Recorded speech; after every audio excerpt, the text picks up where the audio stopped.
Boys and girls, welcome to Emergency Management Associates. My name is Ron Tyler. We're coming to you from the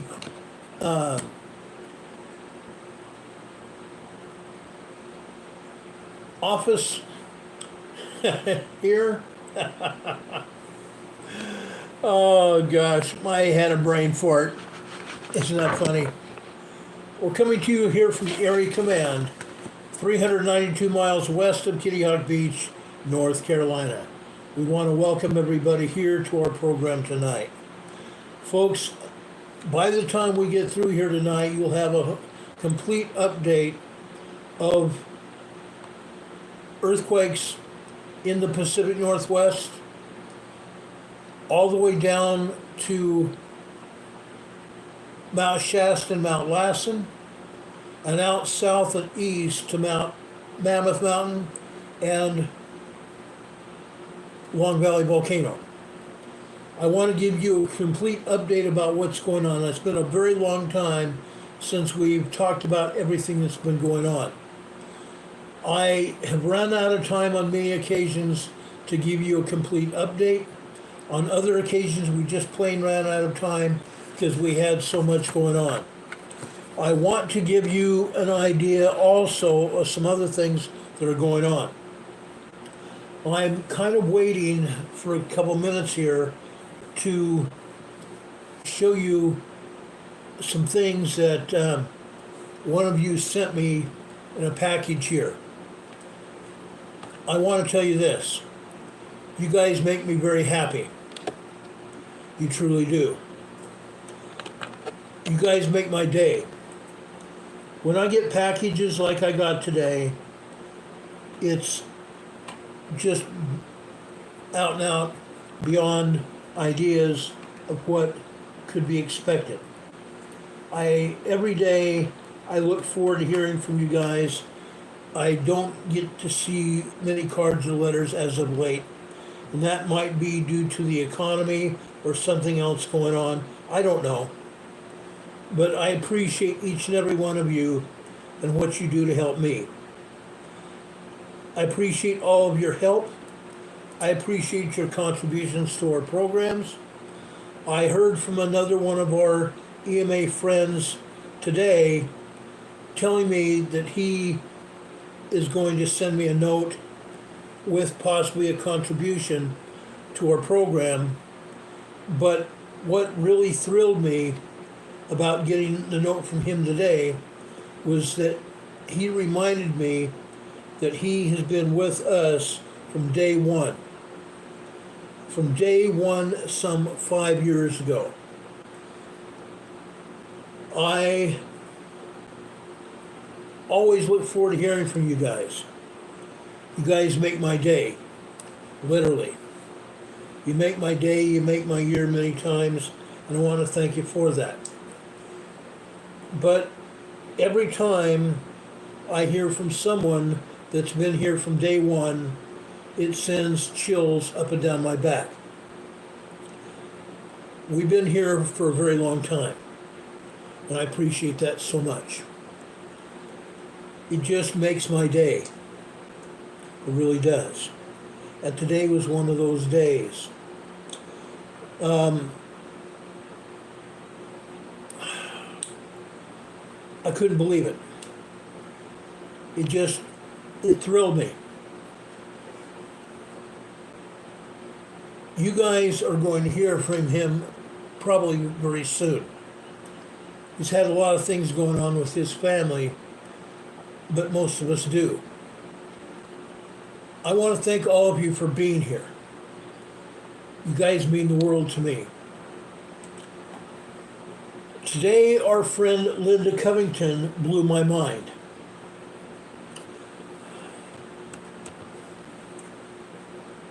It's not often that we find friends and family that literally come from nowhere to blow my mind. Linda sent me some thoughts in a small book here that I'm going to share with you in the coming days. God understands when you feel life is unfair. This is a great, thoughtful book, and I appreciate that, Linda. She also sent me a National Geographic magazine of an atlas of the Bible, showing a lot of the maps around the Middle East and the biblical times. I am going to use that very much during our Sunday school presentations. I love it. But one of the biggest things that she sent me here was a copy of the Holy Bible. Yes, I have many copies of the scriptures. This made my day. This is not just a copy of the King James Version of the Bible. This also has somewhat of a concordance, if you will.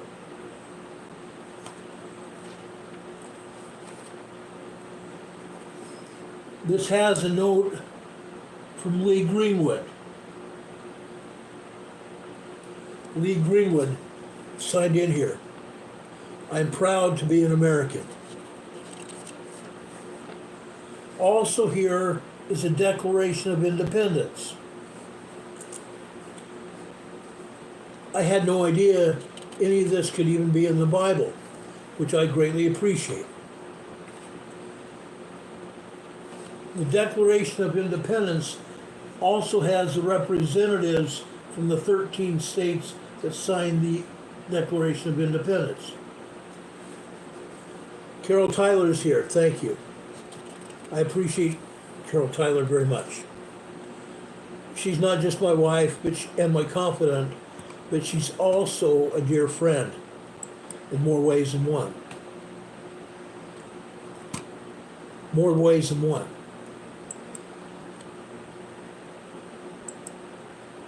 Thank you, Carol, for catching that. I appreciate you.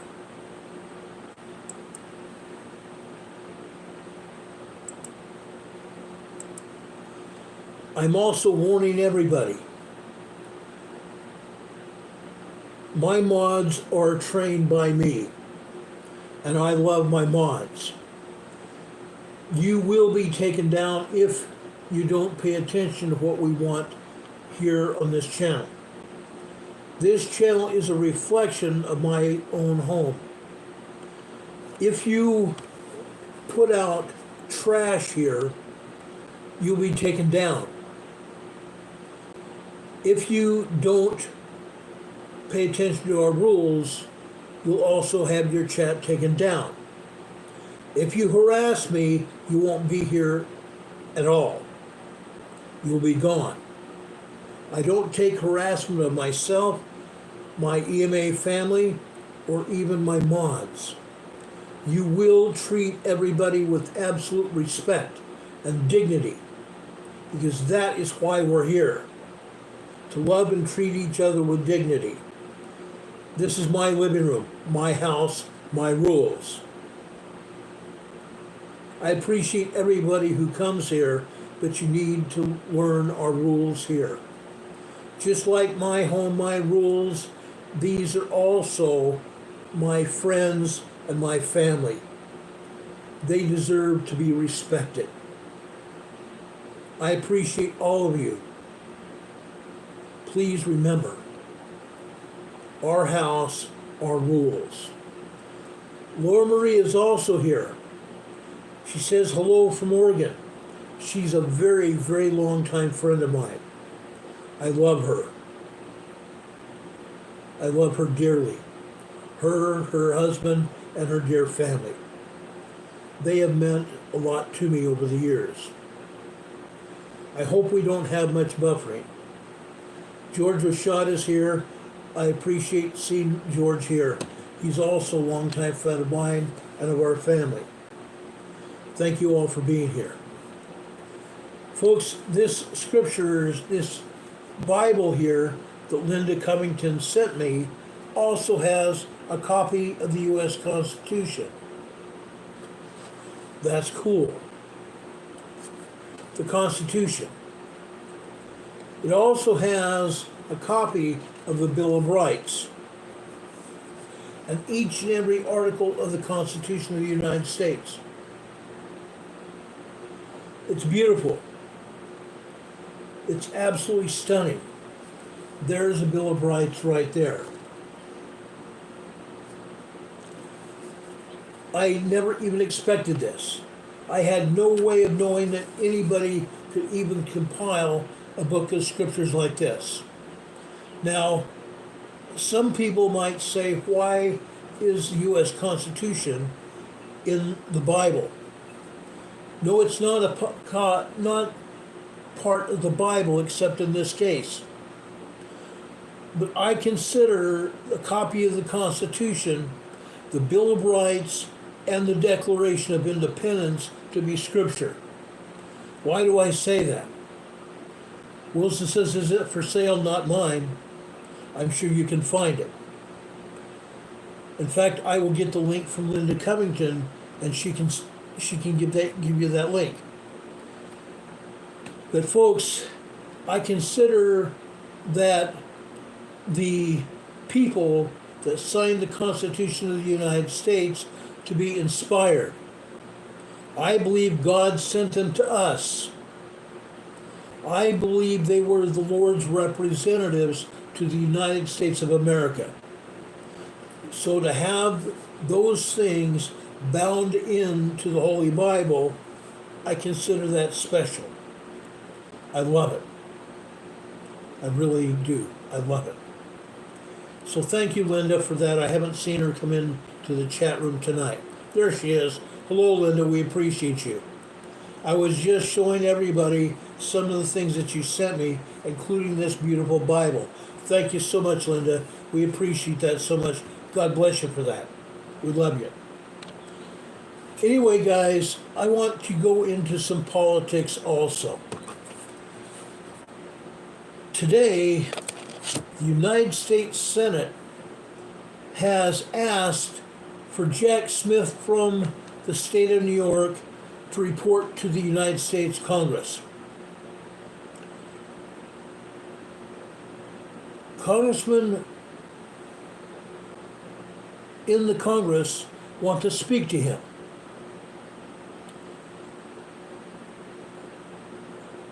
They want to interview him because they feel that Jack Smith, in his prosecution of the President of the United States, he's passed what he should have done.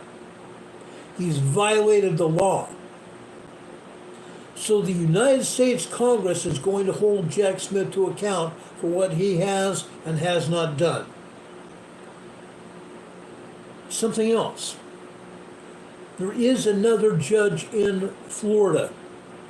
Judge Cannon in Florida has put off the prosecution of President Trump in Florida for his handling of documents because there are so many other charges against President Trump that have to be resolved before she can even try the case.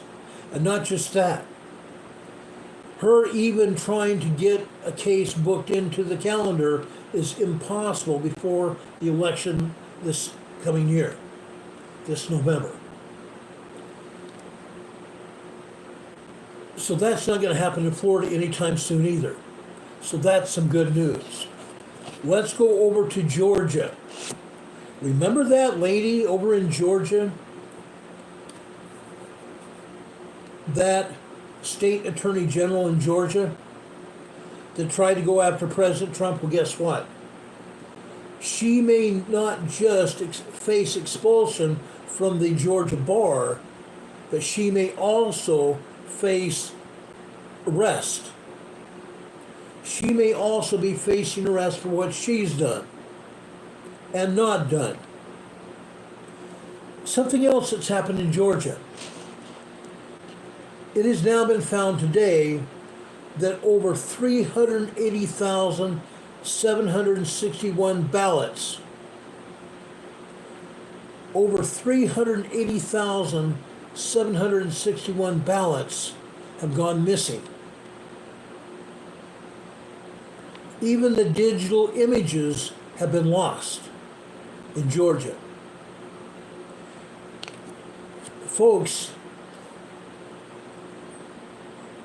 the U.S. Constitution provides for a free and fair election. of the President of the United States. For about that many ballots to go missing, that would have meant President Trump would have won the 2020 election. That in Michigan, President Trump would have been the President of the United States, not Joe Biden. There have been other prosecutions throughout the United States to try to get rid of people and silence them by prison, because the Democrat Communist Party here in the United States of America didn't like President Trump.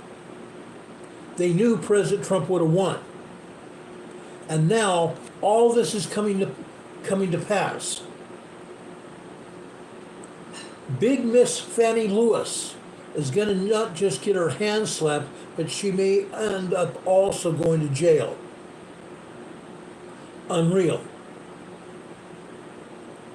This is what happens when you go after someone without probable cause. As a police officer, before I even was able to stop and talk to somebody out on the street, I had to have probable cause to stop and talk to somebody. Probable cause for a possible arrest. I had to have probable cause. Fannie in Georgia did not have the Fannie or the probable cause to bring President Trump up on charges in the state of Georgia. She's going to get her hand slapped and may go to jail. Jack Smith may go to jail himself. When we have one of the key congressmen in the United States House of Representatives that has now summoned Jack Smith to Congress to explain his wrongdoing, he may go to jail. Incredible. Absolutely incredible. Richard Smith, and a dear friend of mine over in Eastern Canada, says Justin Trudeau had a way to get re-election, but hopefully this time he will be voted out. I hope you're right, Richard. Justin Trudeau needs to say goodbye and be gone. One of these days he will be brought up on charges as well, and his Justice Department will have to stand trial themselves for failing to do the will of the people. The same thing as our Justice Department here in the United States, being bossed around by the lead communist here in the presidency of the United States, being told what to do, and now the house of cards are falling all over the place. Alexander's here in the chat says, as an ex-cop, he is of course a Republican. No, I'm not a Republican. I'm a conservative. I am a conservative. I'm also a constitutional conservative. Okay? There's a difference. I follow the Constitution of the United States. I learned the Constitution of the United States when I was a police officer. How then would I not be able to do my job? As a police officer, you need to know the laws.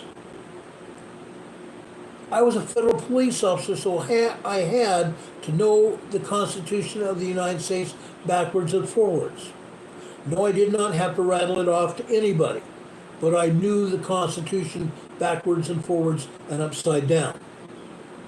I also had to know the Bill of Rights, because everyone here in the United States falls into the Bill of Rights, except, and there's only one exception. If you're not a citizen of the United States and you came into the United States illegally, you have no right to be here. And without a right to be here, your Bill of Rights goes out the door. And so should you. That's my opinion. You can also, after this program is over, put your own comments underneath the video today. I would appreciate that. Also, in the program description below this video, it's not there yet, it will be within the first 15 minutes after we get off the program. In that program, the top of the program description will give my email address where you can reach me, send me information, and send me questions that you would like me to discuss. Or you can even send me your comments there, and I will answer them. I always will. You can also give me information that you want me to know, something that you might want me to put forth. So please do that. Also, in the top of that program description, under our email address, are ways that you can contribute to the program. We have 2 PayPal addresses. We have our Cash App. I finally found my Cash App, and I put that there as well. We also have something else. Our address where you can send us contributions through the postal system.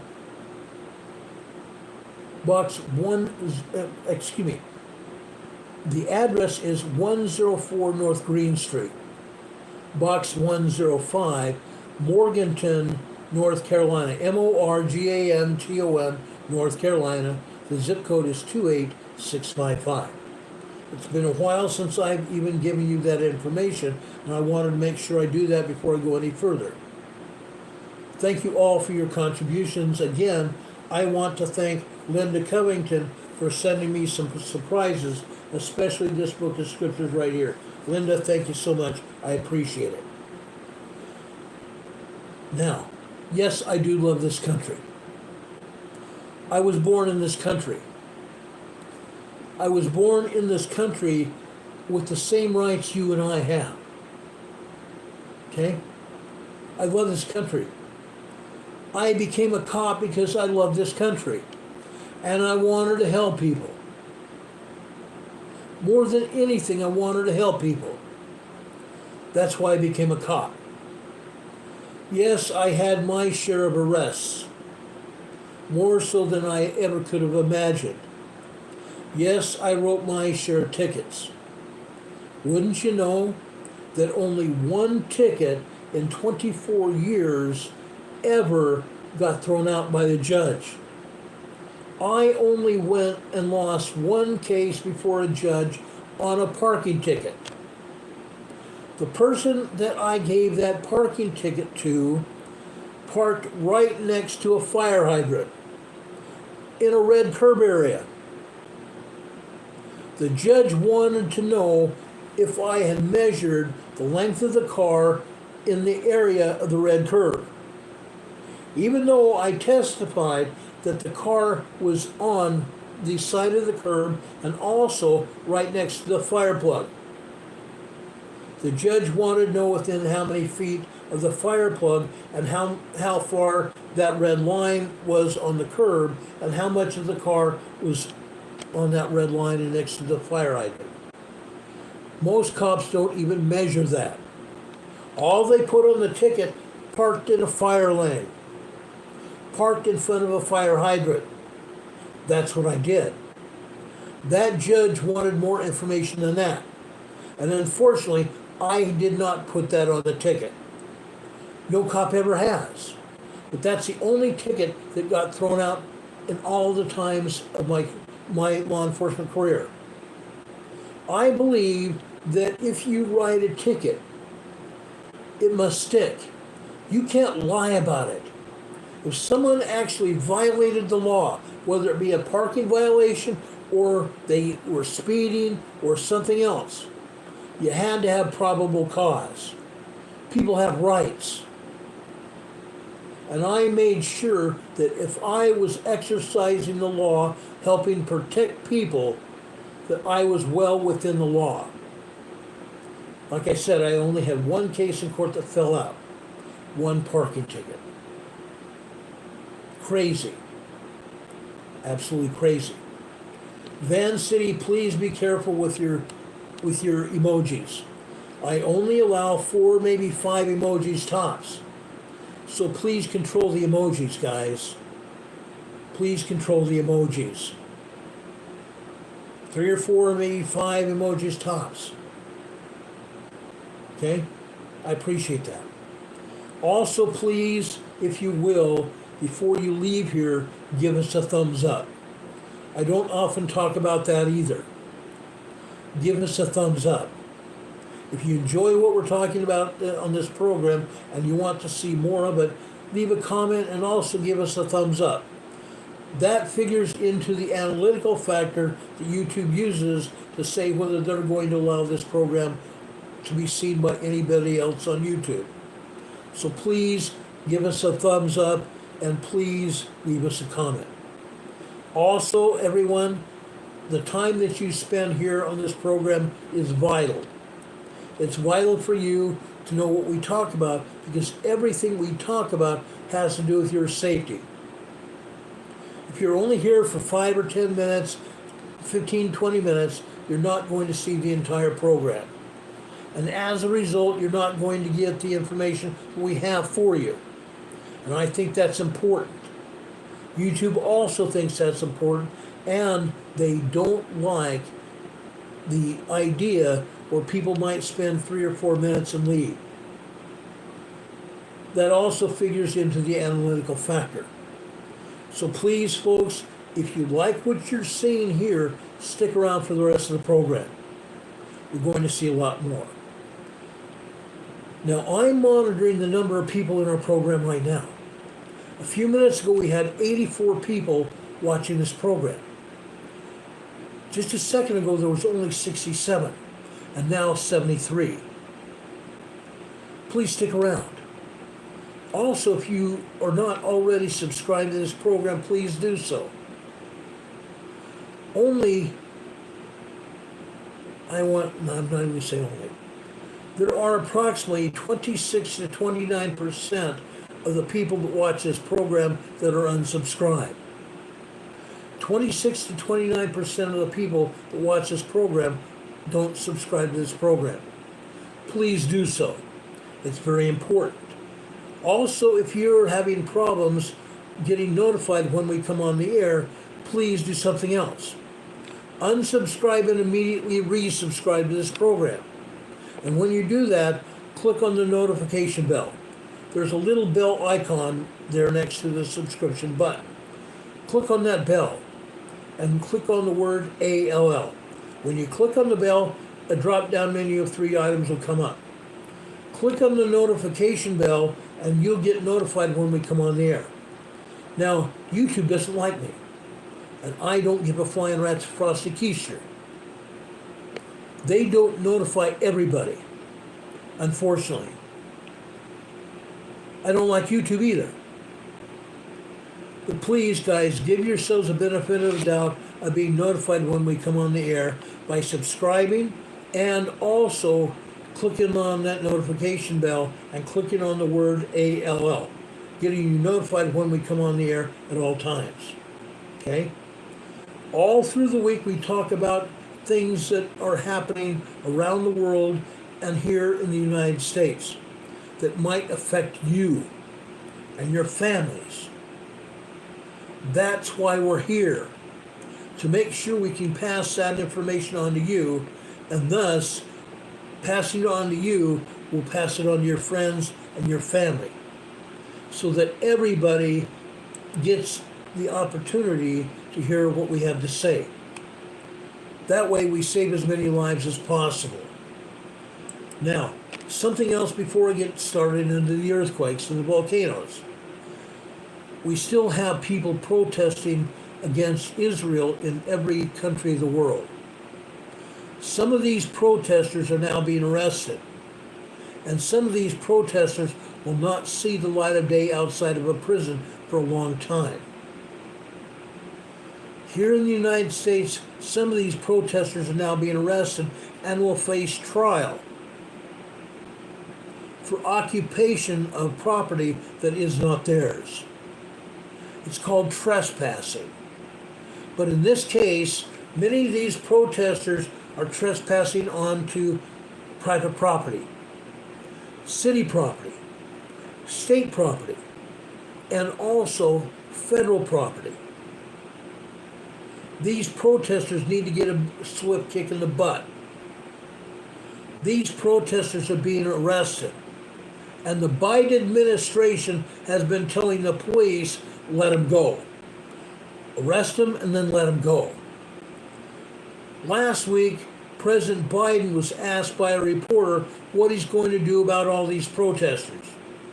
He then said, quote, if they're there and they're not protesting peacefully, they don't belong there.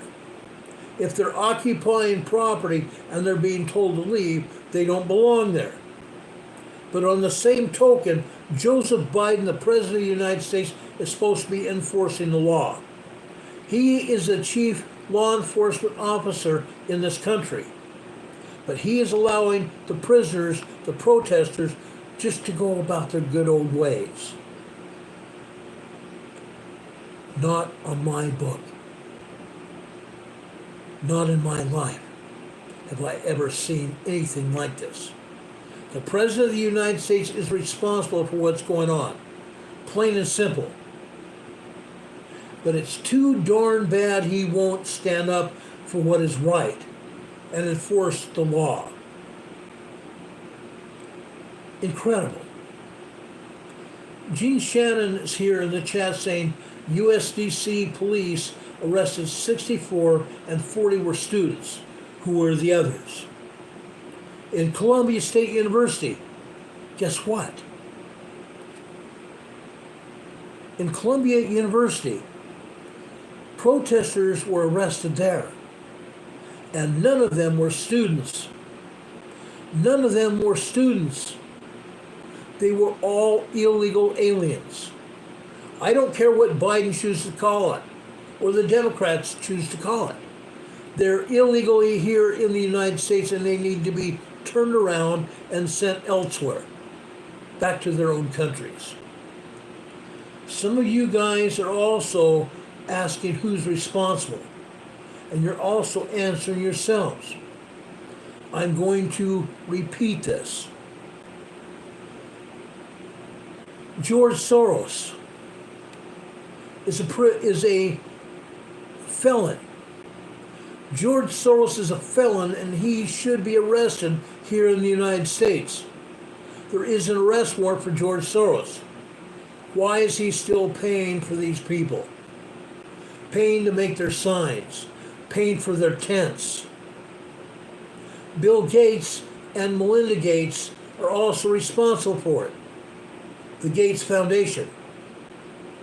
And there's another foundation that all of these people, all these billionaires belong to, that's also contributing to these protesters. Unreal. They should all be arrested. They should all be arrested. Plain and simple. Diane is saying maybe they should stop getting their mail and cashing their checks. Oh, how I would love for our banking institutions to say, no, we're not going to honor that. All of a sudden we would have chaos, because these people would be out on the streets fighting to get their money that Joe Biden promised them. I wish to high heaven that I would get $10,000 credit cards from Joe Biden that I can spend on whatever I want to do. I wish. I don't get that. I get $2,000 or less than $2,000 a month from Social Security, but my bills keep ranking up. Electricity keeps going up. My ability to stay on the air because I pay for the highest priced Wi-Fi that I can get to go on the air. And pretty soon I'm going to have that problem fixed as well, so I can use my computer. It's incredible. It's incredible. The phone prices keep going up. Everything. And I know these prices are affecting you all too. It's crazy. My buddy Demon Catman just sent me a message here. It says, I sent you a report in email regarding immigrants voting in the loophole. Well, thanks, Demon Catman. I appreciate it. God bless you for that. Demon Catman, DCM, is a very good friend of ours. A very dear friend. I appreciate it. He's family. Now, I want to say something, or repeat what Diane said here in the chat, Diane Kelman. I don't mind rich people, but when they have so much bad influence and I get upset, they're pulling people away from God. That is another reason that I'm upset about what's going on. They're pulling people away from God. Richard Smith says, wish every earthquake he posted, I would get $1. Wouldn't that be a kick? Wouldn't that be a kick? And by the way, my buddy, Rob52, and his wife sent us a donation the other night, which I greatly appreciate. We don't very often now get any donations, hardly at all. But I appreciate everything that you guys do for me. It means the world to me and helps me keep the lights on here and be able to do my job. Demon Catman says, is Tucker Carlson, or doesn't he wish? Tucker Carlson set up his own network, his own news network. Tucker Carlson is making money hand over fist. If only I can do the same. Unreal. God knows says that's what I'm saying. Oh yeah. Anyway, guys, that is my rant for the night. I want to talk about earthquakes.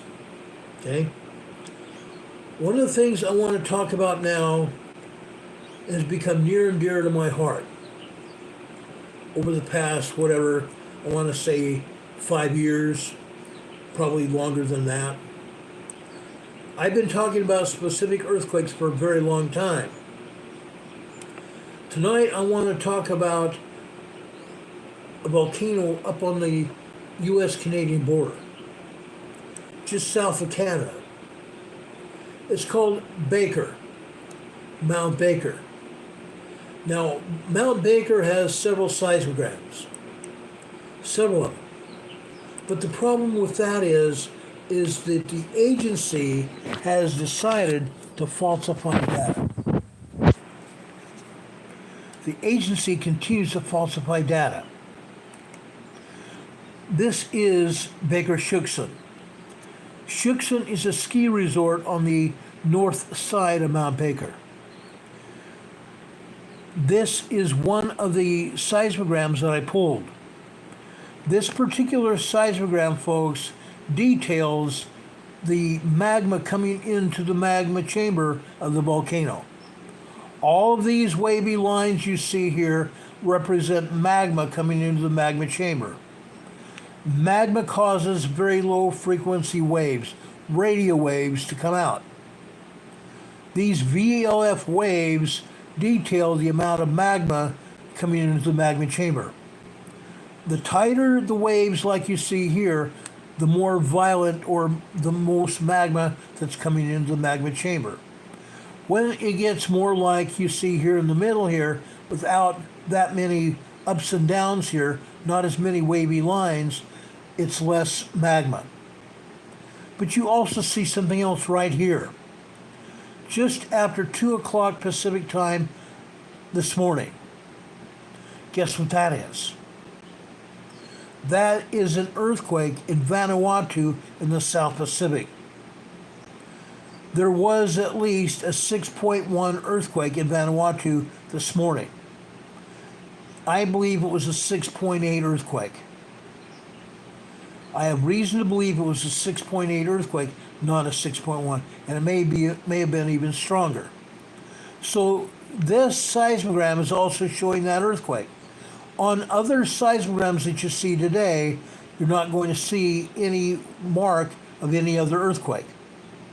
But at least here you're seeing it. Down here at the bottom, see on this black line here, We're also seeing earthquakes caused by the magma coming into the volcano here at Mount Baker. Earthquakes. Right in this area here this afternoon, after 2 p.m. We're seeing 1.5, 1.7, and 2.0 earthquakes. 1.5, 1.7 tremors, and 2.0 earthquakes here. Over here to the right, the earthquakes continue here. In this case, we're seeing 2.5 to 2.7 earthquakes here, caused by rock fracturing from the magma. Magma coming into the volcano causing rock fracturing. That's what happened here at Mount Baker today. Let me show you another one. This is a different seismogram coming from the same seismograph. Let me show you this. This is also at Shuxon. This particular channel on this seismograph is showing us more detail of what happened at Mount Baker. Up at the top and throughout this seismogram, you're seeing the amount of seismic activity. Some of that activity that is detailed here are a bunch of tremors and an occasional earthquake. How about this earthquake right here? Right here. This is an earthquake at Mount Baker today. This is a 3.0 earthquake. This earthquake happened at the same time that we were seeing the earthquake happen at Vanuatu in the South Pacific. The Vanuatu earthquake started just after 1 a.m. this morning, Pacific time, and it was still coming in here after 1 a.m. I'm sorry, 3 a.m. Nearly 4 a.m. 3:30, 4 a.m. this morning. 2.5 hours. 2.5 hours of shaking here, caused by an earthquake way down in the Pacific. And again, down here at the bottom, you're seeing earthquakes here at Mount Baker. The main seismograph is not recording everything, though. It's not recording everything, because the main seismogram was nothing. Nothing happened. Not any steam signatures, not anything. One other seismograph recorded information at Mount Baker. This is Baker Kendall. This is another peak at Mount Baker, or near Mount Baker. All this stuff you see here at the top of this seismogram, going all the way down here through 8:30, 8:45 this morning, is trash. All this stuff is trash here. The only good stuff coming from this seismogram here is this information here. There was an earthquake right here. This is 9:25 a.m. this morning. This appears to be a 3.0 small earthquake. Yes, we're seeing 1.5, 1.7 tremors here, and other tremors here, and more tremors here. Another 1.5 tremor here, and other tremors here. This information, late morning through early afternoon, was anything but trash. All this stuff was real world. All the stuff up here is trash, generated by man. All this information here is generated by man. This is not what you see generated by a seismograph. No. The only time you see it generated is because man interfered. This is called artifact, trash. Okay? Mount Baker is a very busy volcano. And I show you plenty of magma coming into that volcano today. Plenty of magma all over the place. Let me show you another volcano that is about 45 miles southwest of there. It's called Glacier Peak. Glacier Peak only has one seismograph at that volcano. It's a very active volcano. It's a single channel seismograph. Some of the other channels or seismographs at these volcanoes are multi-channel. Some volcanoes even have more than one seismograph there. This is only one seismograph recording information. 2 years ago, we were told that they were going to put 5 more seismographs on Glacier Peak. They have not done it. The environmentalists in Washington State have said that they were going to try to block the seismographs from being put up on Glacier Peak. They were trying to block all scientists from going up on Glacier Peak. Why? Because there's a small animal there that the environmentalists have said that we are interfering with, a marmot. The environmentalists have been saying that we are disturbing the environment of the marmot on Glacier Peak. I disagree with that.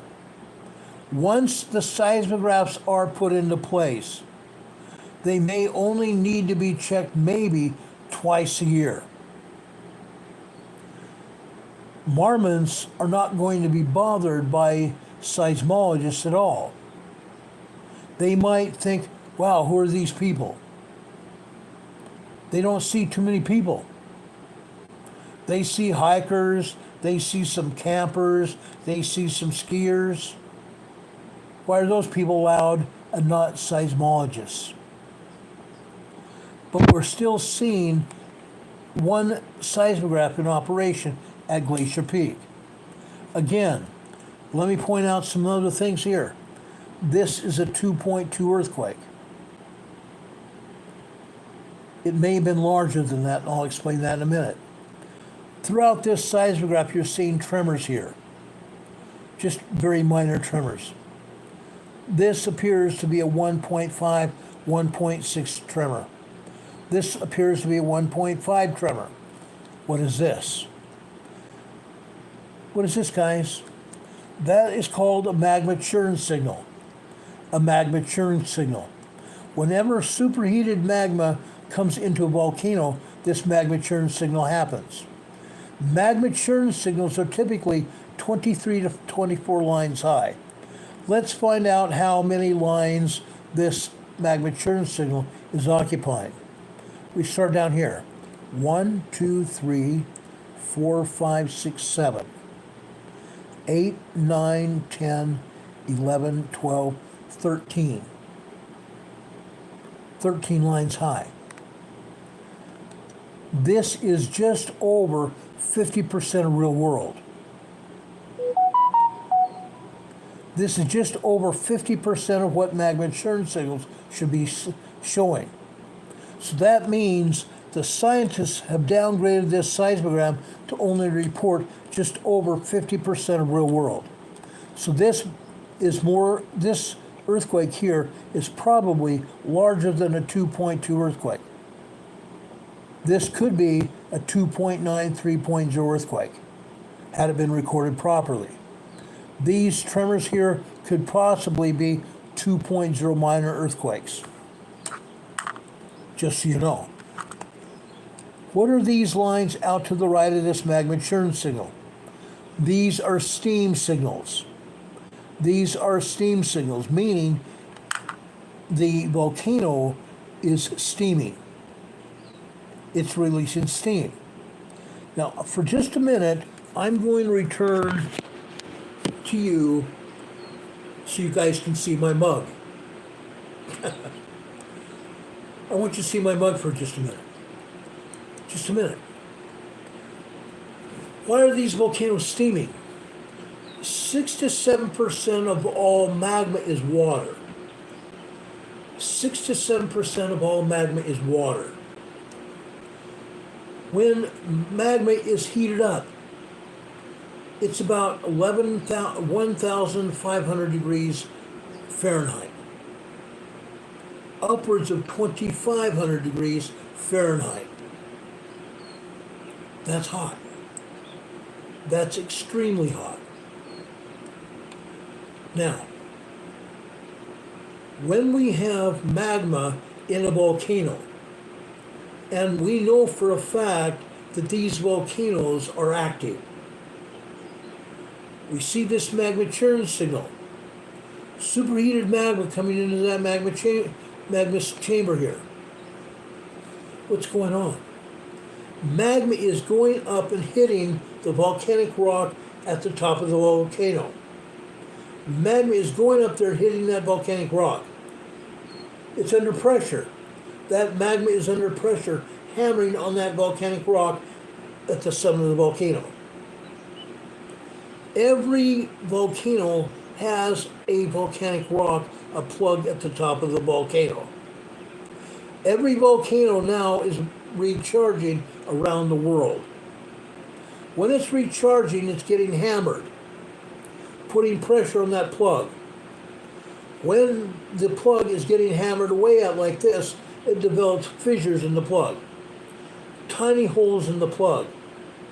And at some point in time, those holes release the steam from the volcano. They release that water, turn to steam by that hot magma, and that steam comes through those holes in that lava plug. What else happens? When that steam comes through those plugs at the volcano, those holes become larger. It's a physics lesson. Those holes become larger, and more steam comes out from the volcano. A physics lesson. When heat touches anything, that thing becomes larger. In this case, the holes in that lava plug become larger. And at some point, because the holes in that plug have become so large and the magma continues hammering away at it, guess what happens? That plug goes blooey and the volcano erupts. That's what about is to happen at Mount Rainier and also Mount Hood. Or not Hood, Mount St. Helens. Mount Hood may also erupt at some point in time, but it shows nothing close to what it did 2 years ago. 2 years ago, Mount Hood was getting hit by over 187 earthquakes at once within a 24-hour period. Scientists were afraid that Mount Hood was going to erupt. Mount Hood was also steaming ferociously.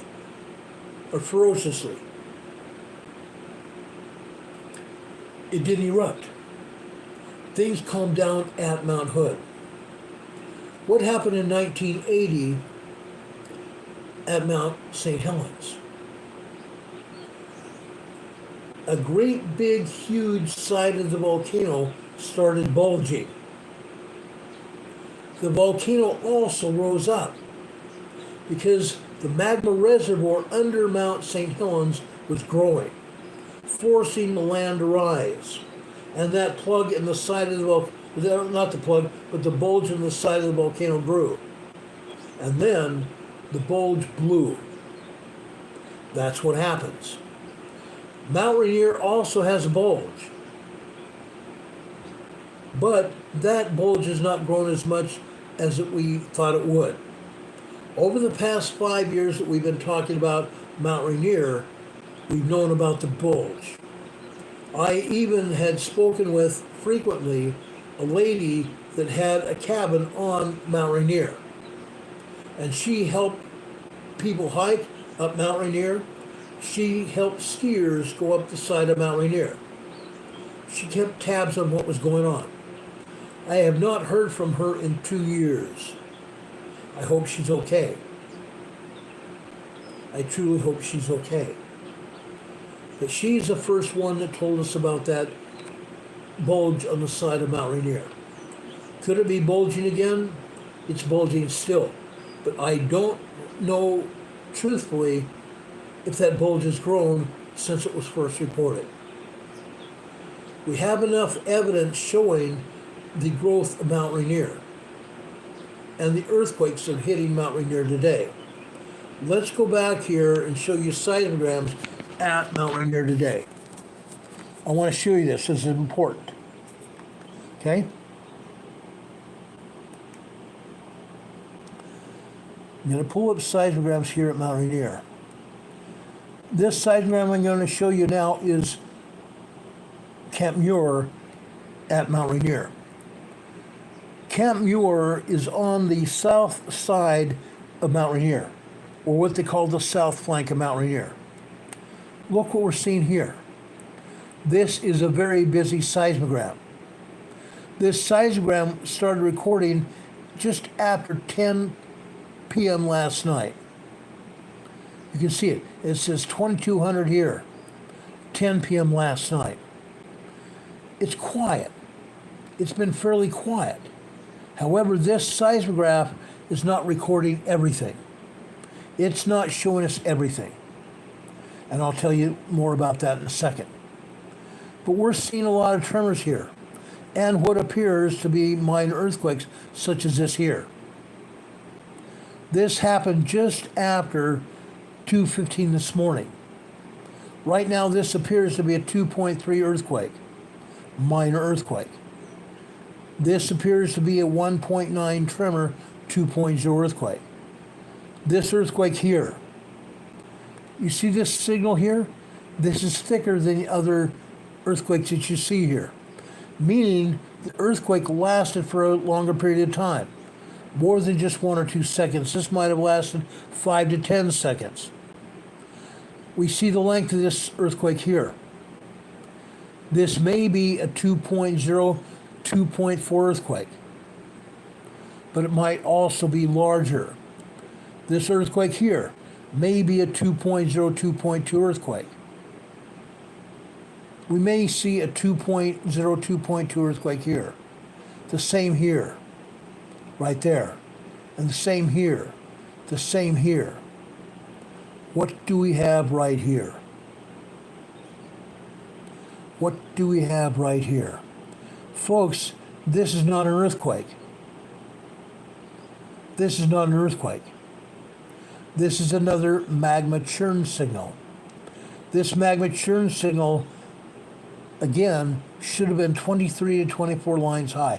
Let's see how many lines this occupies. 1, 2, 3, 4, 5, 6, 7. 7 lines. What does that mean? This magma churn signal is less than 26% of real world. Just less than 26% of real world. Meaning these earthquakes we're seeing here are larger than what they're showing. Larger than what we're showing. Okay? Multiply it times 2. Instead of being a 2.0 earthquake here, this could have been a 3.5 earthquake. The same thing with this earthquake here. The same thing with this earthquake here. Okay? They're not telling the truth. The seismologists are not telling the truth at all. Okay? It's not the only one. It's not the only one. Let me show you Camp Muir from the Pacific Northwest Seismic Network. The last one came from the USGS. That was a blue seismogram. This is different. This is a red seismogram coming from the Pacific Northwest Seismic Network. Here, we have an earthquake. We're only seeing most of the top part of it. This would have been a 3.0 earthquake, just like I pointed out on the USGS seismogram. We're not seeing a magma churn signal in this particular seismogram. Okay? But this earthquake here shows to be a 2.0, 2.2. The same thing with this one. We're also seeing a bunch of tremors here. We're also seeing the Vanuatu earthquake here. The Vanuatu earthquake here. Okay? That's Camp Muir. I have a couple other seismograms I want to show you. Camp Sherman. Camp Sherman seismograph is over on the north side of Mount Rainier. Also, this seismogram started recording information at 2200 hours last night. Again, 10 p.m. Look at each and every line here. I didn't tell you this about the other seismographs, but it's true about every seismogram. Each line here represents 15 minutes worth of time. From 2200 last night to way down here this afternoon. Look at that. Look at these thick lines. These thick lines denote magma coming into the magma chamber here. It's called magma pulse signals. Magma pulse signals. Magma pulse signals may start off thin and they get thicker and then they get thinner again. Pulse magma or magma pulse signals. That's what we're seeing here. The thicker the lines here, the more magma that's coming into the volcano during that 15-minute time period. Early this morning, what is this? Over here on the left-hand side, this would be 12:45 a.m. this morning. Look at that line. That's a pretty thick line. We've seen thicker before. Early on in my career here on YouTube, some of these lines completely obliterated the other lines, meaning all we saw was magma coming into the magma churn signal for hours. Or not magma churn signal, magma coming into the magma chamber for hours. Unreal. We have another magma churn signal. How about that? Go figure. Let's take a closer look at this magma churn signal here. Don't you just love it? Again, magma churn signals are supposed to be 23 to 24 lines high. This one is 1, 2, 3, 4, 5, 6, 7. 26% of real world. Meaning every earthquake that you see here, every vertical line with a dot in it is an earthquake. Twice the size that they are showing here. Because the seismologist has turned down the seismograph to only record what they want us to see. We're also seeing on this right side of this magma churn signal, we're seeing steam signals. Mount Rainier is steaming. Mount Rainier is steaming. This signal right here that we're seeing here, this vertical line with a whoop-de-doo link on here, that's also a magma churn signal. Okay? Unreal. Unreal. So all these earthquakes are larger than they are showing. This earthquake right here, it would probably be a 2.8 earthquake. Think of it times 2. Now we're thinking 3.5 to 3.7 earthquake at Mount Rainier. Those of you that with me for any length of time know that Mount Rainier has been having earthquakes and having a lot of earthquakes, as you can see here. But it's not unheard of to see a 3.5 to 4.0 earthquake at Mount Rainier, multiple 3.4, 3.5, and 4.0 earthquakes all the time at these volcanoes, especially Rainier and Mount St. Helens. We're seeing it. We're seeing all the time. Bob Nauber says, hi, my friend Ron. Hope you're so well. Thank you for providing us the information you provide. Many thanks. Thanks a lot for being here, Bob. We appreciate you being here. Thanks so much. That is Mount Rainier, guys. Mount Rainier is moving. And we'll continue to show you that. Mount Rainier is definitely moving. Now let's go a look at Mount St. Helens. Good old Mount St. Helens. I'm first going to start off with a PNSN, the Pacific Northwest Seismic Network depiction of one of the seismograms here at Mount St. Helens. This is East Dome Mount St. Helens. You see EDM? That means East Dome Mount St. Helens. What are we seeing here? For the first time, we're seeing a lot of information here, number one. This is what we used to see at Mount St. Helens, Mount Rainier, and all the other volcanoes around Washington and Oregon all the time. All the time. I have a feeling that since I have not been publishing this information as often as I used to do, that the Pacific Northwest Seismic Network is gradually showing more and more information on the seismographs. That's what I believe has happened. Okay? What are we seeing here? We're seeing a ton of tremors here. This happens all day long. All day long. Again, look at the Vanuatu earthquake after 1 a.m. this morning. About 2.5 hours of activity at Vanuatu, way down in the South Pacific. And even then, we're still seeing activity here on Mount Rainier. Or not Mount Rainier, but Mount St. Helens. We're still seeing data recorded at Mount St. Helens through the Vanuatu earthquake. Down here, see this? 8:15 a.m. on the red line. The thicker the line, the more magma coming into the magma chamber. Okay? We're even seeing some tiny vertical lines here. These are tiny tremors as a result of all the magma coming into the magma chamber. And you can see more and more magma here, and you can see these vertical lines.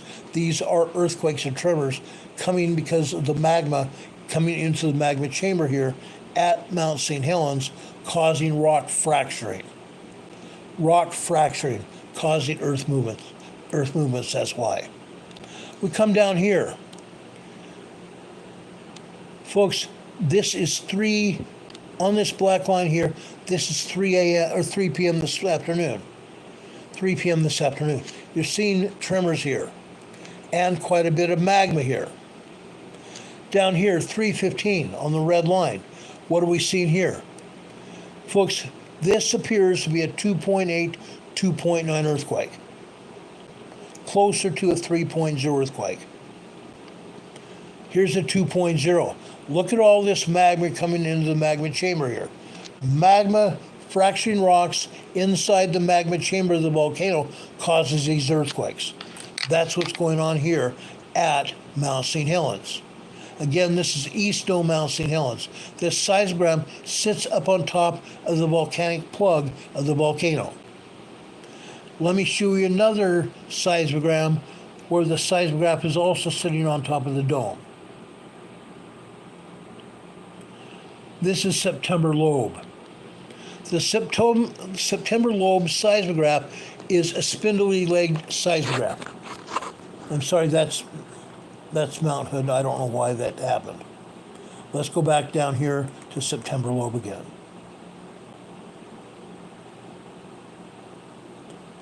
Again, this is September lobe at Mount St. Helens. Again, we're seeing the Vanuatu earthquake here. But up here, we're also seeing some earthquakes, aren't we? This appears to be a 3.0 earthquake. This earthquake happened after 6:44 p.m. last night. 3.0 earthquake here. Let me pull my pen out here as a pointer. This is closer to a 3.0 earthquake. This appears to be a 2.6, 2.7 earthquake. We can't see the top of this signal here because this would have happened on the other seismogram before that. But we see the bottom of it here, so this would probably be at least a 2.6, 2.8 earthquake here, minor earthquake. Over here, we're also seeing another earthquake. This is probably close to a 2.8, 2.9 earthquake, if not a 3.0 here. Again, the Vanuatu earthquakes, the tremors at Mount St. Helens here, tremors here, tremors here.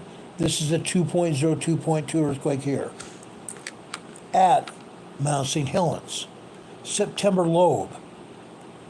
Now, I want to show you another one another seismogram here at Mount St. Helens. Again, at September lobe. The September lobe seismograph is a multi-channel seismograph. In this case, what we're seeing here are, again, vertical waves, very low frequency waves caused by magma coming into the magma chamber. The magma coming into the magma chamber is causing these very low frequency lines here. This is a lot of magma. We only saw one 3.0 earthquake on the other seismogram, didn't we? That means they probably scrubbed the other earthquakes here. All this activity would have caused other earthquakes. So the seismographs, the scientists, scrubbed the seismic activity. We're not seeing everything. We're just not seeing everything. You see the other part of this seismogram? We don't see quite as much activity, do we? We see some more activity here just after 7 a.m. this morning, and it continues for the rest of the day, pretty much. Okay? But all this activity here should have caused other earthquakes, and it's not showing that. I believe the seismographs owners or operators are not showing us the information. They're not doing it. Let me show you a USGS seismogram from Mount St. Helens at September lobe. Look what we're seeing here. Even more activity. All during that time where you saw all that magma coming into the magma chamber. Look at the earthquakes here. This proves my theory that the people at the Pacific Northwest Seismic Network scrubbed the activity. Because we are definitely seeing more activity here than we were on the other seismogram. Okay? We're seeing activity here. Now, again, the USGS is not showing us all the activity either. Why? Because after 1 a.m. here, between 1 and 3:30, we should be seeing the activity from Vanuatu. We're not. They scrubbed this activity from the USGS computers. We're seeing activity here. This is all part of the activity we saw on the seismogram from Mount St. Helens at September lobe. Earthquake caused by magma coming into the magma chamber. In this case, again, the top and the bottom of this earthquake had been cut off. The top and the bottom of this earthquake signal had been cut off.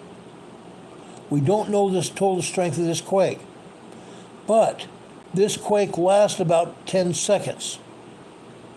It could have been a 2.5, 3.0 earthquake. This shows about a 2.0, 2.2. This earthquake was probably stronger than they're showing. This earthquake here, okay, again a 2.2 earthquake. This earthquake here, a 2.0, 2.1 earthquake. But look here, we're seeing some magma, aren't we? We're seeing some magma. Here we're seeing some magma, and that earthquake fractured some rocks, causing this earthquake here. Incoming magma into a magma chamber of the volcano fractures rocks. And magma coming through a magma tunnel anywhere along the tunnel can also fracture rocks, not just at a volcano. Not just at a volcano. Now, I want to go over to Barrett's Spur. Okay? We talked about Mount St. Helens. I now want to go talk about Mount Hood. On the north side of Mount Hood, there's a seismograph just on the north side called Barrett's Spur. In this particular case, I pulled the seismogram from BHN. The BHN seismogram. This is over at the Pacific Northwest Seismic Network again. The BHN seismogram here shows the VLF wave activity. The magma activity coming into Mount Hood. Look at this. Look at all this activity here. This is a lot of magma coming into Mount Hood, isn't it? This is also showing the activity coming from Vanuatu earthquake in the South Pacific. We're also still seeing a lot of activity, a lot of magma coming into Mount Hood today. So what are we going to see on the other seismographs at Mount Hood? What do you think we're going to see? Let's take a look at the bottom south side of Mount Hood. This is government camp. This is government camp, or timberline is what they call it. The timberline seismograph sits at government camp on the lower south side of Mount Hood, or what they call the south flank of Mount Hood. What are we seeing here? Are we seeing a lot of activity here? No. No, we're not. That means they altered the seismograph here. They altered the seismograph because the seismograph is not showing all the activity that we saw on the other seismograph. We're seeing some activity here. Entrance of magma into this volcano on each individual line here. This shows some activity at 1900 last night, 7 p.m. At 2100, 9 p.m. last night, some activity here. Also here, 2215, 1015. But we're not showing earthquakes as you would probably normally see at Mount Hood with all of that magma coming into the magma chamber. That means they doctored the seismogram again. They doctored it again. Here we're still seeing the Vanuatu earthquake here in the South Pacific.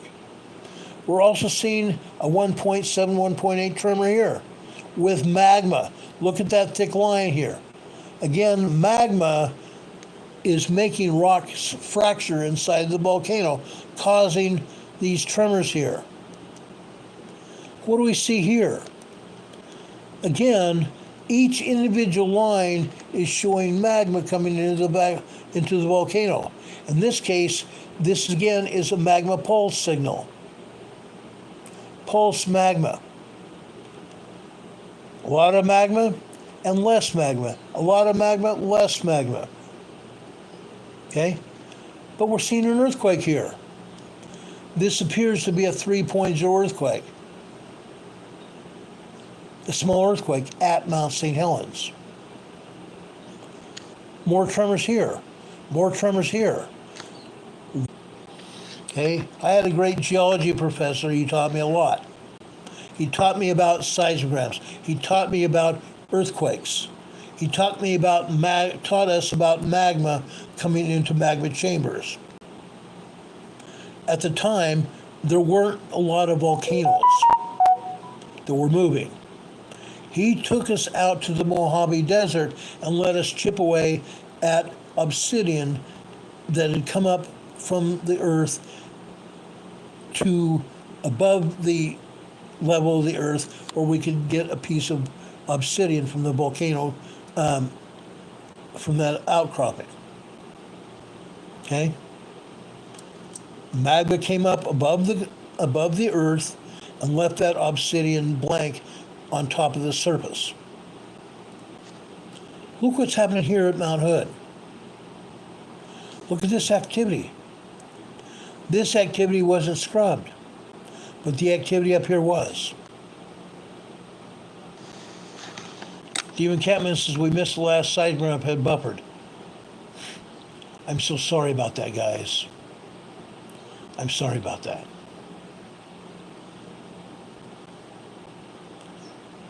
On the side, on my monitor here, I'm showing you here Palmer Lift. Okay? It's a lot of activity, isn't it? Because there is a lot of magma still going into Mount Hood, but it's not causing the bigger earthquakes like we saw here 2.5 years ago. Okay? It's causing less seismic stress on this volcano. Okay? Let's go south. I love exploring these volcanoes, guys. I get a kick out of it. Okay? Let's go south to Sisters Volcano. I want to show you the seismogram from both the Pacific Northwest Seismic Network and the USGS. Because what we're showing you here is trash. This is trash. The entire seismograph is trash. This is trash. This is trash. All this is trash. We may see some tremors here and a 2.2 earthquake here, but all this is trash. It's made up. All this here is trash. It's made up.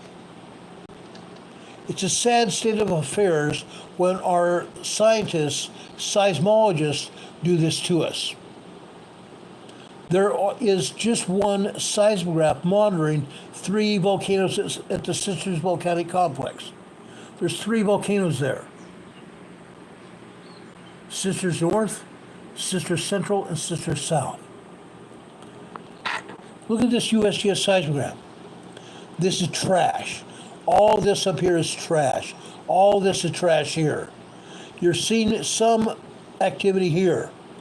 Magma coming into the magma chamber here at Sisters Volcanoes. But just tremors. Just tremors. It doesn't show everything here. It does not show everything, which is sad. Okay? This is what I want to take out a scientist and take him out behind the woodshed and whip his butt.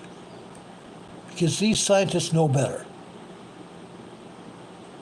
Richard Smith is saying a 1.8 tremor at Bonefish, California. Bonefish, California is just south and west of Ridgecrest. Bonefish, California is a volcanic field. Every volcano is recharging, meaning even at Bonefish. That's why we had a 1.8 tremor at Bonefish, California. Thanks for pointing out, Richard. We appreciate it. And a 1.9 tremor at a volcano over in Hawaii. Can you imagine what that is? It's over right next to and just east of Kilauea. I'll bet on it. I will bet on it. Now, I've shown you a lot of activity in Washington and Oregon. A lot.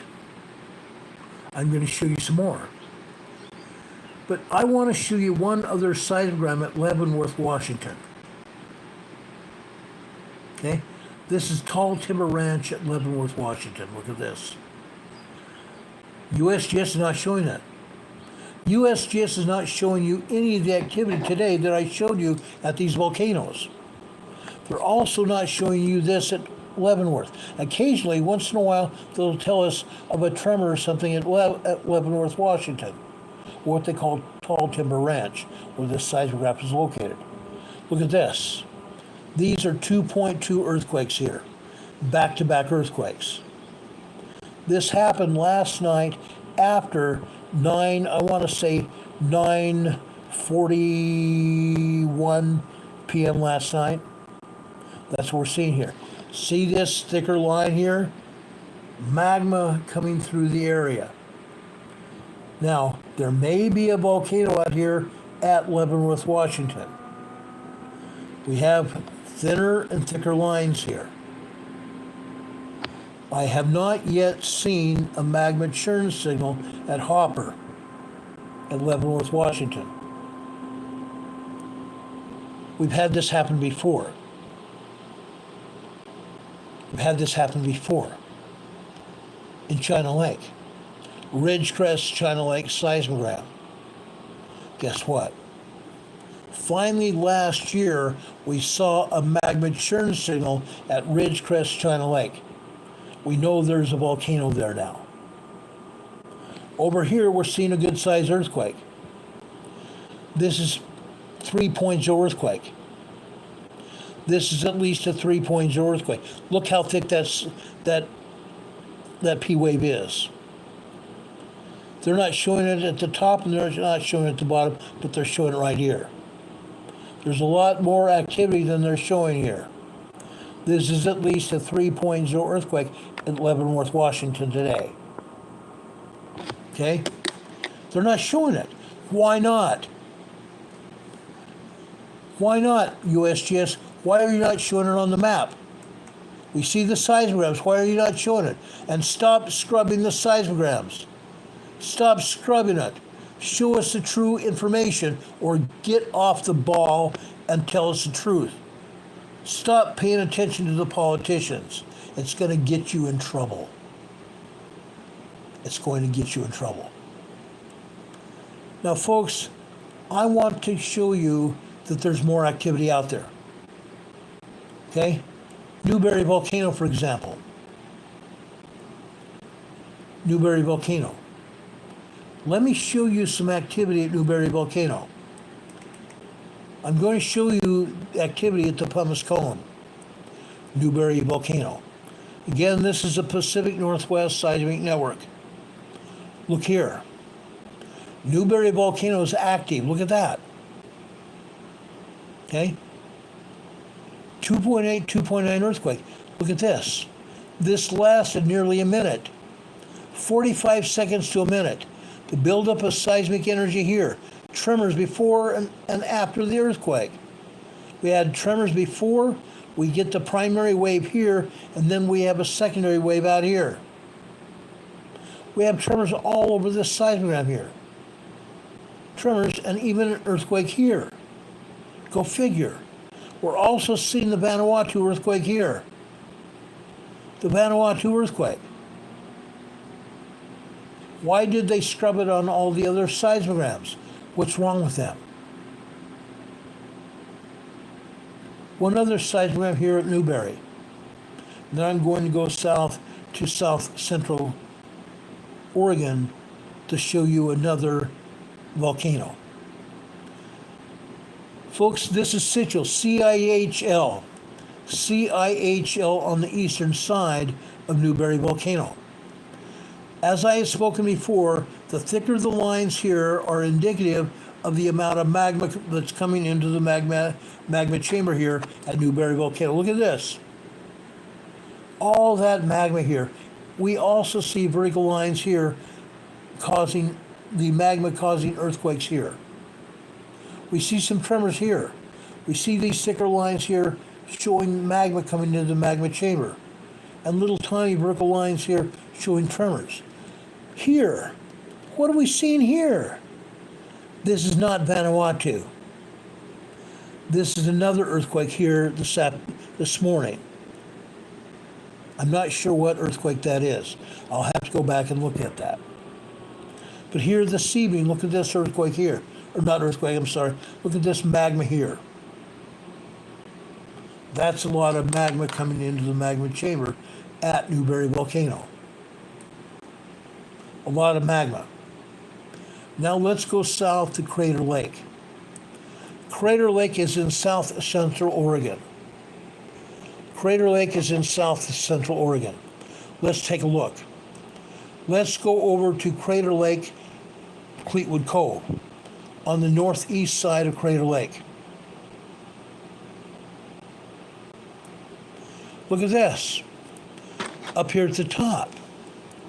Again, it starts off like most of the others at 10 p.m. last night. The Pacific Northwest Seismic Network starts them up at 5 p.m., but the USGS comes out at 10 p.m. Magma. Thinner lines of magma. All of a sudden the lines get thicker, don't they? 11:45 last night, the lines get thicker here, almost obscuring individual lines. That is a lot of magma coming in here to Crater Lake. Then all of a sudden, the magma slows down. It slows down and remains pretty much the same thing, the same way, until just after 7 a.m. this morning. And then they turn off the seismogram. They turn off the seismogram here, and on the seismogram you can see nothing. They turned off the seismograph. They turned it back on just after about 7:50 a.m. this morning. Then all it shows is almost nothing. When they turn the seismograph back on, they turned it so far down it's not recording anything here. Nothing. This would be microquake activity here, but it's not hardly showing anything. I don't think we can even call this microquake activity, but look what happens here. They turn the seismograph back up, and almost instantly we see activity. More and more magma pouring into the volcano here. Look at this afternoon. Look at all this activity here. A lot of activity, a lot of magma coming into the magma chamber. Why did they turn the magma off? Why did they turn the seismograph off? Inquiring minds want to know. There's only one other seismograph that's giving us any kind of information at Crater Lake. They have 4 seismographs there. They have this one here at Mount Scott, where they show absolutely nothing. Mount Scott has been turned off now for several weeks. Not a thing. USGS, why are you turning seismographs off? What's the point? If you turn off a seismograph, we want an explanation, and it better be good. The only other seismograph we have here is at Crater Lake Bunkhouse in the south central side of Crater Lake Volcano. But after 5 p.m., they had the seismograph turned down so low, it's not showing us anything. It's literally not showing us anything but a few tremors here early yesterday evening. It doesn't show us anything until just before 8 a.m. this morning. Then all of a sudden, what do we have here? What do we have here? This appears to be a steam signal. This vertical line appears to be a steam signal. And this vertical line here also a steam signal. We have some tremor activity here caused by magma coming into the magma chamber. But again, this seismograph has been turned down so low, it's not hardly telling us anything, especially the rest of the afternoon here. It's trash because they've turned it down. They've turned it down. The only information we have now is Mount Shasta, Lassen, and then we're going to go over and show you what's going on at Mammoth Volcano, Mammoth Mountain. Let me show you Shasta Lake, Mount Shasta. Again, this seismograph is showing activity yesterday evening. In this particular case, it appears that they turned the seismograph here on at 1 p.m. yesterday afternoon at Mount Shasta. Again, we're seeing thicker lines here indicative of magma coming into the magma chamber. We're not seeing that many vertical lines here, which means they may have doctored this information. When we see magma coming into magma chambers, usually we see vertical lines here, indicative of rock fracturing by the magma. We're not seeing that. Down here we're seeing some, but not up here. USGS, why are you lying to us? Down here, they basically turn the seismograph off, not showing us anything. Here we see a little bit of magma coming into the volcano here. And here, they basically have shut it down. Hardly anything, any activity at all.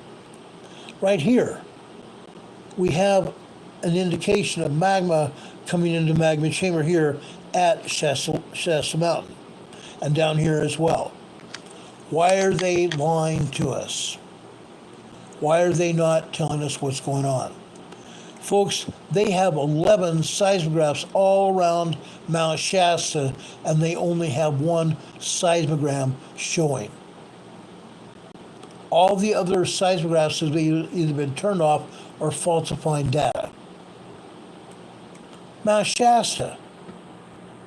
Mount Shasta, guys. What's going on? Let's go over to Mount Lassen. Mount Lassen. I found actually three seismographs at Mount Lassen. Let's look at this. Seismograph LME. Seismograph LME. Look at this. Up at the top here, we have white magma coming into the magma chamber. We're seeing some vertical lines here, which is rock fracturing by the magma here. Look at that. That's what it should show. When they turn the seismograph off and doctor information, we don't see any of this, which means we know what they've done. Okay? We have very light magma coming in here to Mount Lassen. We see a minor tremor here, a minor tremor here, and a minor tremor here. Here we're seeing thicker lines, aren't we? More magma coming into the magma chamber, but where are the fracturing rocks? Where are the earthquakes and tremors hitting here? They doctored it again. We go down here. We see thicker lines here. Magma pulse signals. Magma pulse signals. The more magma coming into the magma chamber, we should see more earthquakes and tremors. We're not. We're seeing a minimum amount of fracturing going on. Where's all the earthquakes happening here? This is a large amount of magma here. Why are we not seeing earthquakes here? Look at this. Yes, we are seeing some tremors, but where are these others, guys? Why are you lying to us? And that's what it is. It amounts to lies. It amounts to lies, guys. Let's go over to LRR, here at Mount Lassen. Look at this. Now we see here, yesterday evening, this is after 8:30. I would say this is about 8:32, 8:33.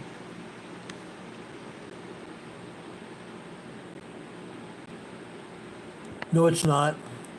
This one is about 4:33 yesterday afternoon. 4:33 yesterday afternoon. 3.0 earthquake.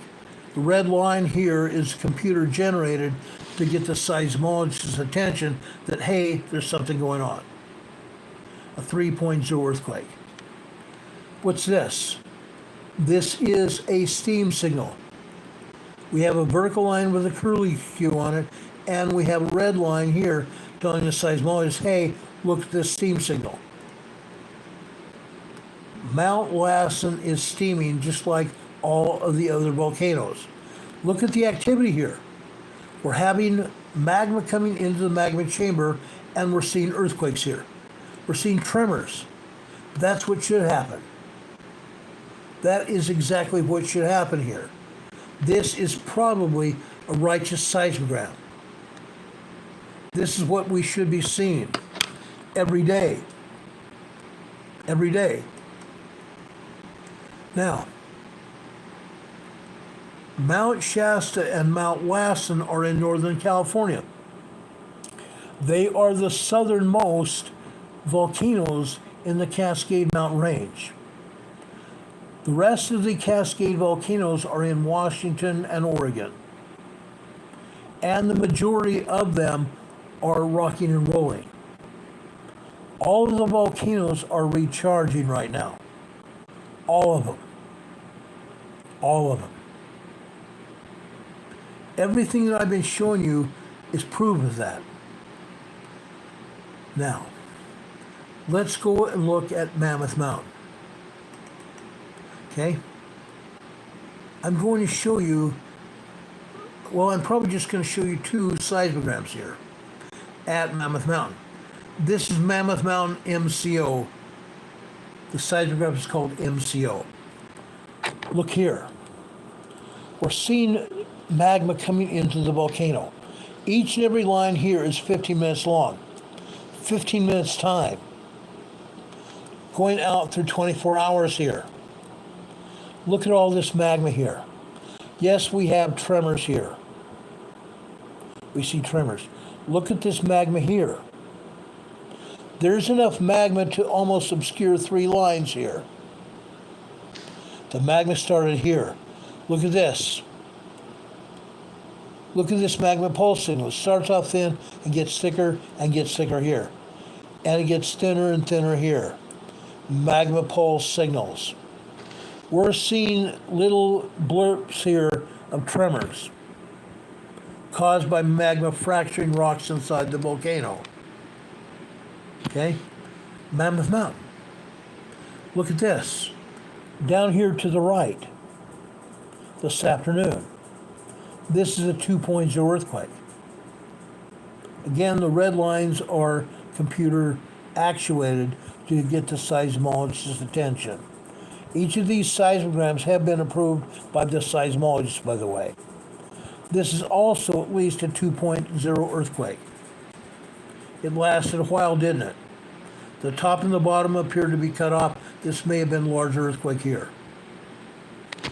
This is Mammoth Mountain. I have not showed Mammoth in quite some time. Mammoth is a volcano. Mammoth is a ski resort during the winter, and the Mammoth Mountain area has been covered in snow, a lot of snow. The snow may be melting, where people are going to be hiking up Mammoth Mountain in the days and months to come. Let me show you another seismograph. This is MMP. Seismograph MMP. Look what we're showing you here. Mammoth Mountain is a volcano and it's steaming. These are all steam signatures here. All of this is steam signatures. All of this are tremors and steam signatures. There's vertical lines here without a dot in the middle of them. Vertical lines without a dot are steam signatures. These others are tremors here. These others are all tremors here. Down here you see a lot of magma coming into the magma chamber. Again, thinner lines turning into thicker lines. Magma pulse signals. Yes, we're seeing some vertical lines here. Some tiny vertical lines here. I believe this is mostly steam. With these thicker lines here, we should be seeing a lot of tremors, and we're not. That concerns me. That concerns me a lot. Mammoth Mountain is steaming. It's a volcano. It's been steaming for a long time. Let me show you another seismogram at Mammoth Mountain. Look at this. Up here, we're seeing a lot of magma coming into the volcano. We're also seeing some fracturing here, some tremors here. Look at that. These here are pretty much false, because any of these tremors had to be caused by magma. Again, magma at Mammoth Mountain. But we hardly see any magma at all, meaning they have turned down the seismograph. They have turned down the seismograph, and the signals here made it through the turndown. The signals here made it through the turndown. We have a lot of magma here. Why are they not showing it here? They turned down the seismograph, plain and simple. And they kept it turned down until this morning. Look at this. They kept it turned down to this morning. Then this afternoon, late this afternoon, we have an earthquake. This appears to be a 2.5 earthquake. It could be larger. That is Mammoth Mountain. Now, east of Mammoth Mountain, also in California, we have another volcano. And it is a super volcano. It's called Long Valley. Long Valley. Each one of these volcanoes has about 10 seismographs on the mountains. Guess what? To only see 2 or 3 seismographs is stupid. That means there's 7 to 8 seismographs that have either been turned off or not in use. Look at this. This is Long Valley. Look at all the earthquakes here. Look at all the earthquakes here. There's very few tremors. They're mostly earthquakes. Each of the red lines here are computer generated to get the attention of the seismologist. Hey, look at this. This is like a 2.8, 2.9 earthquake. Same thing here. We come down here, we get some tremors here, but we have earthquakes as well. A 2.8 earthquake here. Here this appears to be a tremor. This appears to be a 2.0 minor earthquake here. Same thing here. Long Valley. And again, the red lines are computer generated to get the attention of the scientists. Look at this earthquake here. We can't see the bottom of it because it would have been on the other seismogram. This is probably a 3.0 earthquake here. This is a 2.7, 2.8 here. Okay? This might have been here, a 3.0 earthquake here as well. Okay? Long Valley, a super volcano. A super volcano. One more seismogram here.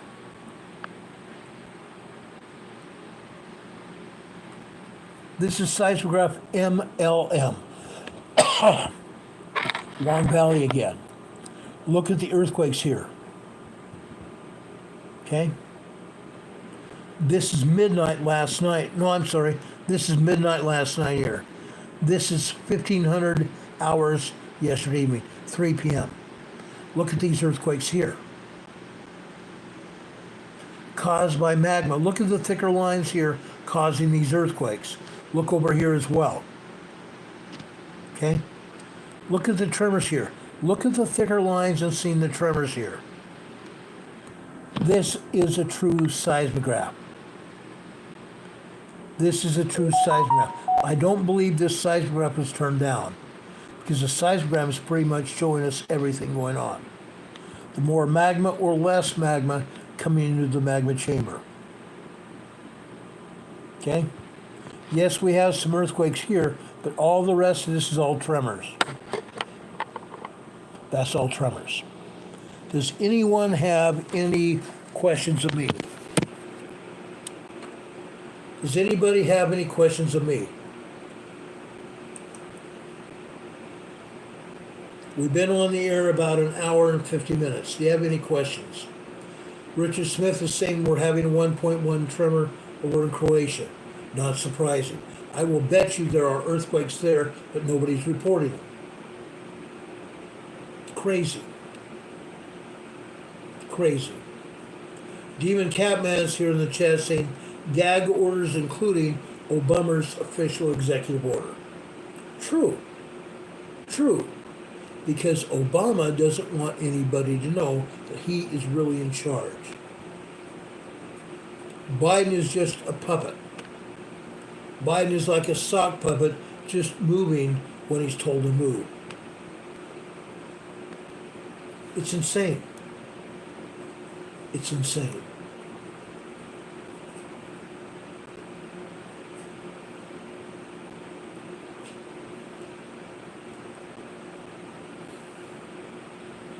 Dustin Taglick is asking, is this indicative of a possible eruption? No. No. There would have to be a lot more happening at Mammoth Mountain, Long Valley, or any of the other volcanoes. The only two volcanoes right now I'm really concerned about is Mount Rainier and Mount St. Helens. They're really the only two volcanoes here in the United States that show any proclivity to eruption. And we're watching them very closely. Most all of the volcanoes are steamy. But just because there is steam doesn't mean there's going to be an eruption. Okay? Linda Covington is asking how many employees work for USGS. Probably 50,000 employees. 50,000 employees, and probably 1,000 of those are managers that should be fired. Because the managers are obeying the politicians. The managers are those people who are falsifying data or forcing the data to be falsified. Okay? Linda Covington says, ask Siri. Siri, how many employees are working for USGS? Oh, I would love to ask them that. That would just make my day. That would really make my day. Jeez. Unreal. Just for kicks and giggles, okay? I want to play the bad guy here. I want to play the bad guy here. I love playing the bad guy. Oh, this is going to be fun, I guarantee it. This is going to be a blast. What are we doing here?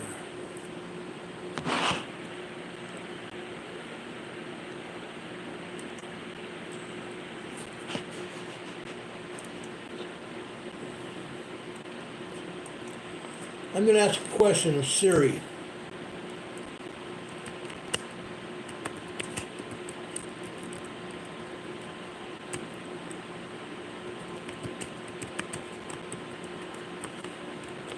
How many employees work for USGS? Let's see what they say here. They're saying that 10,000 scientists, technicians, and non-science staff work in more than 400 locations across the U.S. So I was wrong.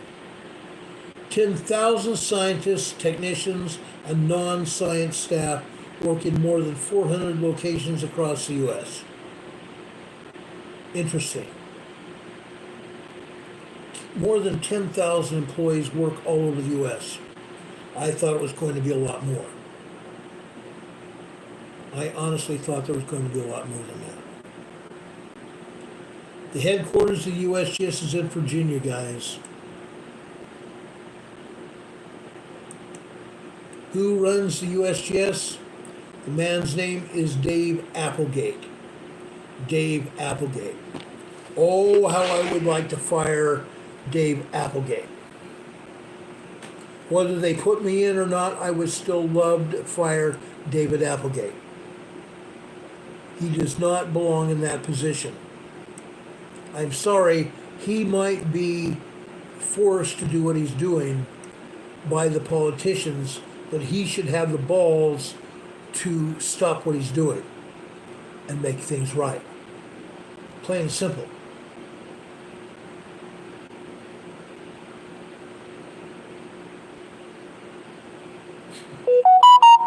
Incredible. Diane Kelvin says, that is overkill for a rabbit hole, 50,000 employees. As it turns out, there's only 10,000. So I over-amplified the agency. Unreal. Linda Covington says, close enough. True. That's true. No, I'm not sick. No, I'm not sick.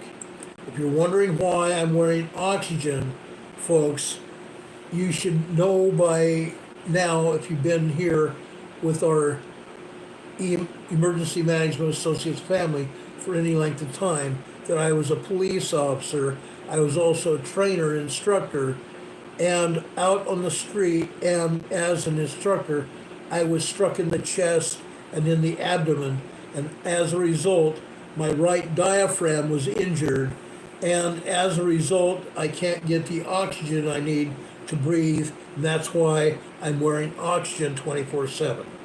There are sometimes I can go without oxygen if I'm just sitting here just talking. Sometimes. But earlier, before I started the program tonight, I felt like I needed oxygen, and so I just kept it on. Okay? Yes, I was a federal police officer for 24 years. A good majority of the time, I either worked in the gang unit, which I was only there a very short time. They put me in charge of the bicycle patrol, I got the bicycle patrol up and running, and then they put me in charge of the traffic unit. I was in charge of the United States traffic. Every traffic officer working for the U.S. government, I was in charge of. Occasionally, I'll still get a call asking me to verify a report, or verify information, or check it over. When I get those calls, I get paid to go through those reports and make sure that the reports are accurate. Okay, I did that out on the street. I'd get it come up on what they call my mobile data unit, okay, an MDT, mobile data terminal in my police car. I'd verify the reports while I was out on the street. If I had to go in the office for any reason, I would finish some of my reports there. Incredible. I had a great 24 years for the most part. Yes, I was glad to leave law enforcement finally after 24 years. It was hard. It was hard. Sometimes it was deeply disturbing, not just from the calls that I had to take and answer and take care of, but also the politics of the department. And yeah, there were politics. I never falsified a police report. To do that would have sent me to jail for a very, very long time. Falsifying a government report would send me to prison. That's why I get so upset when the USGS falsifies data. It's a felony. It's an absolute felony. And yet they do it. And they do it every day. Okay?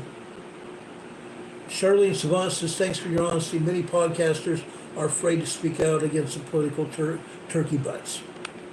Yeah, I'm not afraid. Frankly, I don't give a flying rat's butt. I don't. Because those people should be sent to jail. Those people should be sent to jail. Plain and simple. Plain and simple. I don't care for anyone that lies and continues to lie. And their lies continue to put people in harm's path. I don't like it. Dustin and others have said, appreciate your service, Ron. Thank you very much. I appreciate that. I really do. Anyway, at the end of our program, we have 67 people still watching our program, believe it or not. I was hoping there'd be more. Folks, I want to go into Matthew. It's been a while since I finished this program with a devotional out of Matthew, but here I am. Now, I want to go over here. I think I want to go over here to Matthew chapter 24.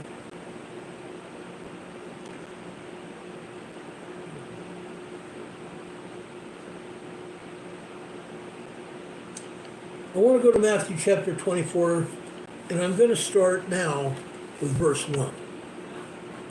And Jesus went out and departed from the temple, and his disciples came to him for to shew him the buildings of the temple. And Jesus said unto them, see ye not all these things? Verily I say unto you, there shall not be left here one stone upon another that shall not be thrown down. Christ was prophesying of the destruction of the temple. And as he sat upon the Mount of Olives, the disciples came unto him, saying, tell us, when shall these things be? And what shall be the sign of thy coming, and of the end of the world?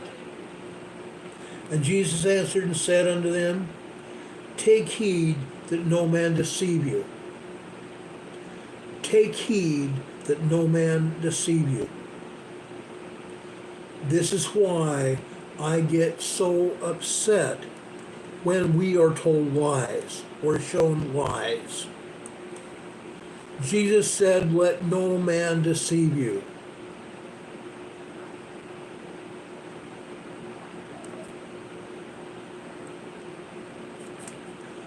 Richard Smith is here in our chat, and these days people stand for God. May great power bless Ron's mods and the EMA family. Much love from Nova Scotia, everyone. Stay safe, stay prepared, and stay strong. Prayers for humanity. Thank you, Richard, and prayers for you and your family as well. God bless you. Anyway, Christ went on to say, Jesus answered and said unto them, take heed that no man deceive you. Now he said it twice. For many shall come in my name, saying, I am Christ, and shall deceive many. And ye shall hear of wars and rumors of wars.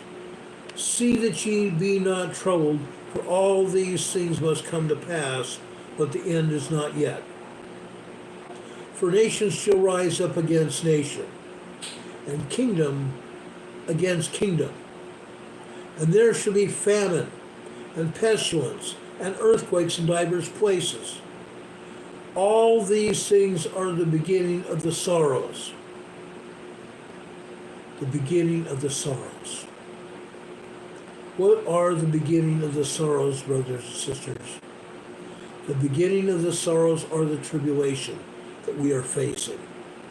This is just the beginning of the tribulation.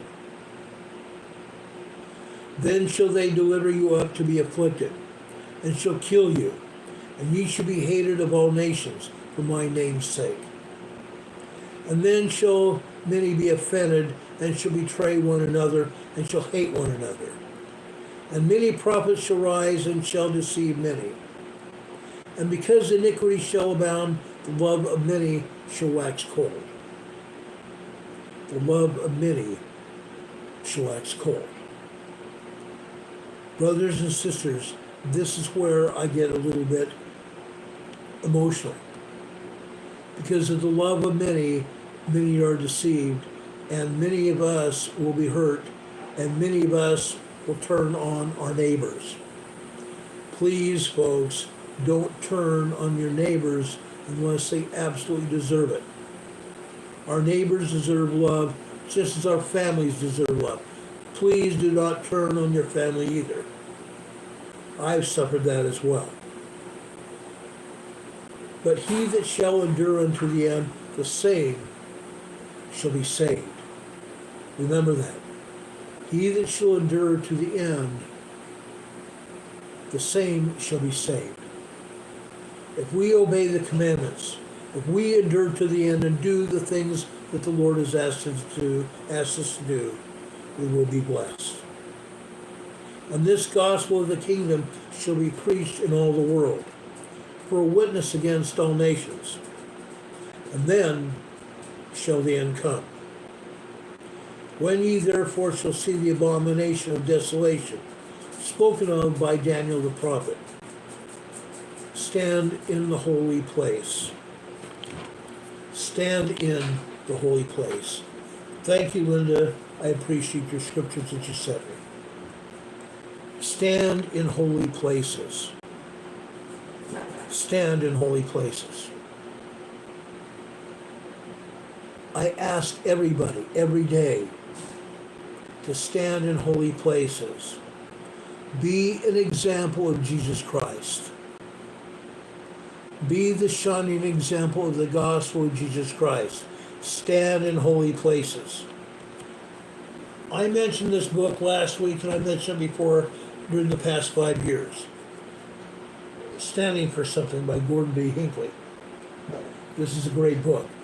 Stand for something. Stand for something.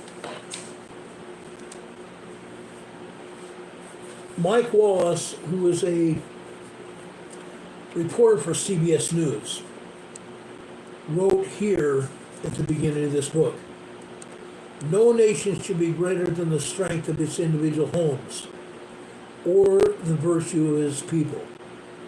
Sadly, many today would say ours is a nation in crisis. Families are splintering all around us. Our children are becoming alienated from their great cultural heritage. And our leaders seem increasingly out of touch. The solution lies not within our governments, our schools, or symbols of popular culture, but rather within ourselves, our families, and our faiths.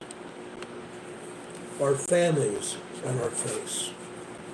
If we could just turn to God and bring our families with us, we would truly be blessed. Brothers and sisters, I end this broadcast where I started. We're living in a time of trouble and turmoil, and it's only getting worse. Let's unite ourselves around one thing. That is the gospel of Jesus Christ. Make it the primary example of where we want to be and what we want to be doing. May God bless you. May God be with you this day and always. God be with you until we meet again. If anything else happens tonight, we'll be back on the air to tell you about it as soon as the information becomes available. I love each and every one of you. I love you more than you even know. Thank you for your donations. Thank you for helping me. Thank you for giving me hope. Thank you for giving me and my family love. We greatly appreciate it. God be with you until we meet again. We'll see you tomorrow. Same time, same bat station, between 6 and 7 p.m. tomorrow evening. God bless everyone. We will see you soon. Good night, everyone.